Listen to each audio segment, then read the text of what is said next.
Welcome back, ladies and gentlemen. Damn. Insanity check back at you.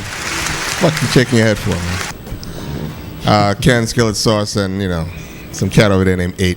Where can we be found? Shut the fuck, I'm trying to say that, man. Stop interrupting me. Well, just tell me where we can be found. You can be found under somebody's balls, usually really? in the back alley. There's a good chance on Wednesdays there'll be 8's balls. The show, however, could be found on Facebook at Insanity Check, at Twitter at Insanity Check 12, at YouTube. I'm sorry, are we doing a show here? Oh, you guys are reminiscing about last night. What's happening? You're choking on beef. Go ahead, man. Now, why don't you finish it up, man? I'm fine, man. I'm cool, man. I'm cool. Go ahead. You started. Go ahead, man. I'll just drink some tea on Insanity Check Radio. And you can join our Google circle at Insanity Check. So we found the interview. No, we did not. This is a portion of the interview. They didn't give us the whole. I personally think because it should have just come up. Maybe they start scrubbing. Who knows? They might be scrubbing the internet for all I know because it was a much longer portion of the interview. This was just basically, talking about his state of mind. The other interview was a little bit more detailed as far as in how he went about getting the documents, what he did. He left his because I don't know if you mentioned it. He was living. I mean, if you read it, he was living with his girl in Hawaii. He told her he was going to bounce for like a couple of 2-3 weeks, 3 weeks. And he said because of his job, he was used to doing this. She was used to that situation, and he had already made his plans to drop down on these dudes and then bounce. So it was that interview, but I cannot find that anymore. Well, which fucking sucks. This dude better stay hidden. That's all I know. Well, so he's not trying to hide. He's just, they said, if you look at is he still spilling? Is he still? Well, he's a dead man walking.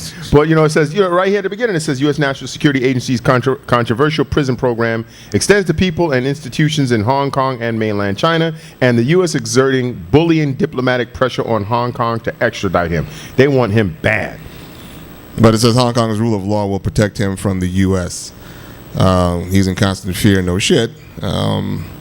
So anyway, well, again, long and short of it is, when I first saw it, I thought it was the WikiLeaks dude, because were they like threatened to drop all types Julian of shit? Assange. This dude has been like holed up for I don't know how long. I mean, I guess the bottom line is this, man. As the question in the USA Today article posed, do you care more about national security and the threat of terrorism? Or do you care more about the fact that cats are just listening and watching and knowing everything you fucking do whenever you do it? I care more. All those the stories of that the government is tracking you via Google Maps, the satellites. All that shit is true. It's all fucking true. I care more about my privacy because, as far as I'm concerned, history has shown that terrorist acts have always, occurred, and they're going to. I'm not going to live my life in fear.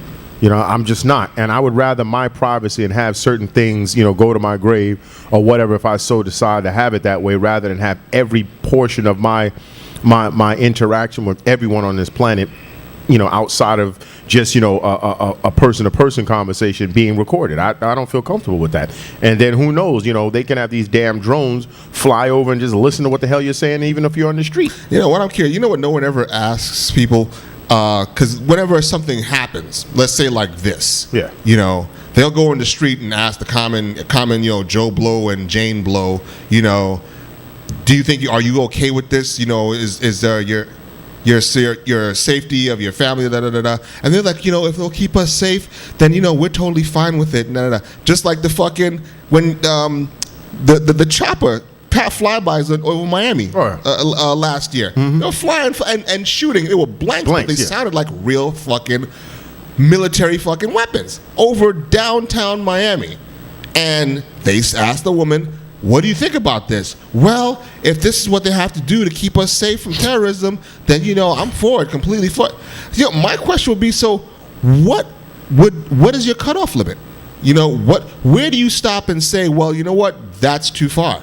I mean, what has to happen? I mean, do you have to get like a hand with a fucking latex glove up your ass? You know what has to happen? You seem to say that I always use these references. Do you remember Brazil? The movie? You remember that society that they lived in when the guy, you know, whatever Big Brother organization thought that he did something wrong, and they cut a hole through his fucking ceiling, dropped in and black bagged his ass and took him away, never to be heard from again. Maybe it's going to take something that, you know, deals with a person's physical person. You understand what I'm saying? Well, it's one thing, you're reading my text or whatever, but if they actually physically detain you under the auspices of protecting you from the boogeyman by detaining you, maybe then people will have something to say.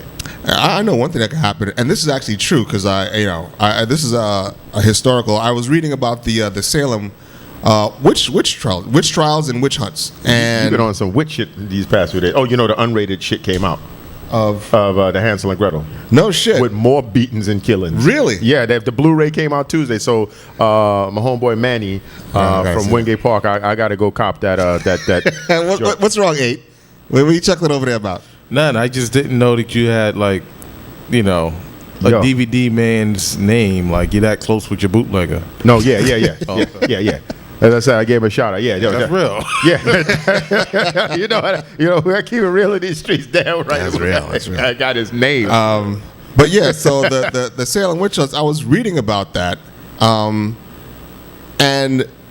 apparently what happened was there was some black or what's them cats down in New Orleans? What are they called?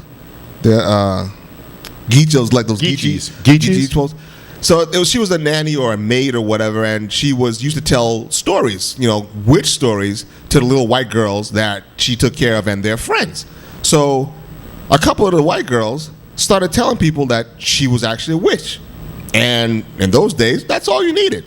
Hung that bitch, you know, threw her in jail, through trial, da-da-da-da-da-da. Then they were like, oh, that woman looks like a witch too. Oh, yeah? Snatched her up. They started snatching people up because 2-3 little fucking white girls were telling people that they were witches. They killed, I forgot how many women they killed. I forgot how many people were in prison. Like over 100 people, you know, were killed and blah, blah, blah, blah. You know how this shit stopped? Because the little girls said that, like the governor or whatever a government official, his wife was a witch. That meant they had to kill that bitch because she was a witch. All of a sudden, governor's like, whoa, wait. We need to rethink how we handle this witch shit. Seriously. Go look it up. And that's the beginning of the end of the fucking Salem witch trials. People are fucking stupid. People are stupid. You know, I mean, don't know how it's going to happen. You know, all you celebrities and shit, you better make sure, fuck your awards, fuck your house in Maui and all that shit. Fuck your couch. Yeah, make sure you have a close government official who is your friend. Because one day they're going to come knocking on your fucking door. You know? And then when, you know, it's on TV that, you know, Oprah is a fucking spy and a traitor and she ends up in Guantanamo, then there'll be a fucking problem. Yeah, I mean, do you even think even if that were to happen, it would wake? Oh, maybe not Oprah because Oprah's still black. Sorry, she's still black. I really, you know, I'm at the point to where I really don't think anything will shock these people outside of literally something physically happening to them on an individual, personal basis. Other than that, I don't think there's any hope. If it's an anonymous person, it has to be masses of them because they'll. On a large scale. That's like on a large scale. Like if they were to round up everybody and have to put them in a coming out of Carnegie Hall and put them in a detainment center because they felt like a terrorist was like in the city lurking. So if they just all of a sudden rounded up a whole bunch of people and put them into a detainment center, like don't worry, we're doing this for your own protection because we heard there's like terrorists, you know, behind corners and behind mailboxes and shit, and we don't want you to get caught by them. So we're gonna round all you guys up for let's say 6 or 7 days. And don't worry about it. We'll give you some Spam or some shit and some crackers, and you'll be all good. I think maybe then people will be like, "Hey, wait a second. This is getting out of hand." Yeah. You know, maybe. Yeah, who knows, man. giving people some Oscar Mayer baloney and shit for 7 days, they'll all start to question all of this shit. After that bowels are ripped through. Anyway, we'll be back, ladies and gentlemen, with King Ramses. We try to